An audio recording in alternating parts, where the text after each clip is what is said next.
Every day, headlines pour out of places like Iraq and Afghanistan, poverty, crumbling infrastructure, and food shortages. Well, here now is a story of hope and optimism from that region, a tale of two faculty members who set out to teach the women of Afghanistan how to farm better and smarter and how to provide for their families in an environment where the social restrictions are just as prohibitive as the physical ones.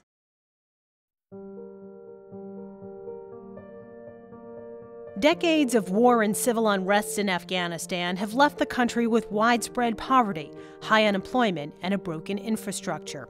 Nearly half of Afghans live on less than $1 a day. Most of those employed work in agriculture, and 1/3 of that group is female. Because of their social status in this predominantly Islamic country, women often face barriers to education, training, and economic opportunities they need to become successful farmers who can feed their families. Becky Ramsing, a nutrition, health, and wellness educator, and Christy Balch, a program coordinator, work as part of a team from the University of Maryland Extension. Together, they improve food security for women and their families.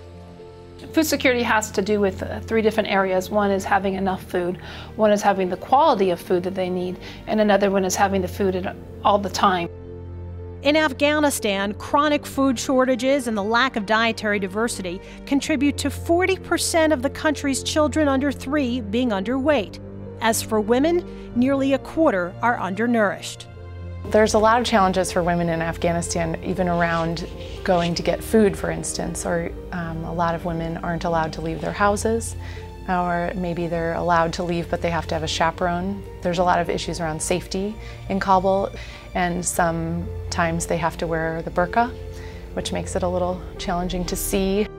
They really want to grow food in their houses and their courtyards so that they can feed their families with food that they grow themselves. The two recently returned from Kabul, where they're training women extension agents in the Afghanistan Agricultural Extension Program. Maryland is one of 4 universities awarded a 3-year, $14 million grant by the U.S. Department of Agriculture to strengthen women's skills in farming, gardening, preparing and preserving food, and selling produce in the local market. They've had a lot of training as far as lectures, workshops, but we have found they really do not have any hands-on or very little hands-on practical work. During their December visit, Ramsing and Balch also trained the leaders of 2 women's cooperatives. These leaders work with gardeners in their homes and have since trained dozens more women. They've also begun using a former silkworm farm donated by Afghan President Hamid Karzai as a hands-on training facility for women. We really want to work side by side with them, and we want to work in a really hands-on way. That's the part that's very new to them. So we're going to go there and plant the demonstration farm side by side with them. Today is Tuesday, and we are going to our second day of training.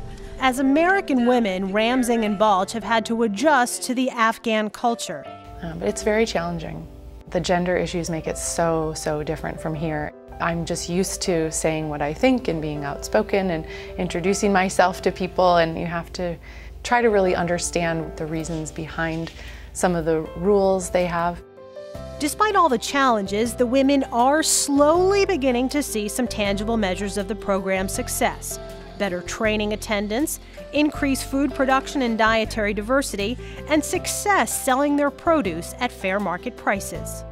Beyond learning agricultural skills, Ramsing and Balch are proud to see women developing confidence. That has been the most rewarding part of the project, just knowing that we are helping women, and women want to learn, and women want to make things better for their family, so it's exciting. I love the relationships we're building. These women are so resilient and so determined. They inspire me, and they really give me perspective on my work in Maryland.